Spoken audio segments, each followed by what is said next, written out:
नमस्कार, SK न्यूजमध्ये आपले स्वागत आहे. पर्यावरणाचे संरक्षण आणि संवर्धन करणे काळाची गरज. प्राचार्य अर्जुन करपे. जगात ग्लोबल वॉर्मिंगचा धोका वाढत चालला असून यासाठी वृक्ष लागवड मोठ्या प्रमाणात करणे आवश्यक आहे, असे मत पंचायत समिती सदस्य प्राचार्य अर्जुन करपे यांनी व्यक्त केले. तसेच पर्यावरणाचे संरक्षण व संवर्धन करण्याची चळवळ प्रभावीपणे राबवणे गरजेचे आहे, असेही प्राचार्य करपे म्हणाले. आज करोली येथे हरित अभियान अंतर्गत वृक्षारोपणाचा कार्यक्रम करण्यात आला. यावेळी कवटेमंकाळ सदस्य अर्जुन करपे सर बोलत होते.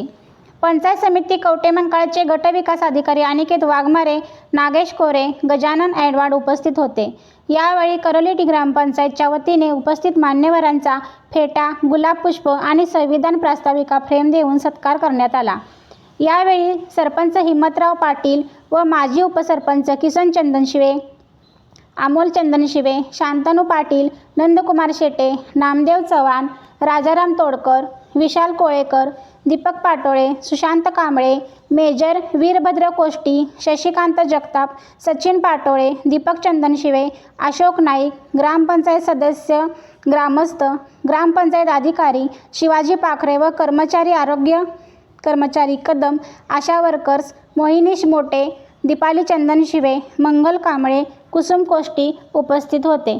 या आणि अशा इतर बातम्यांसाठी पाहत राहा SK न्यूज.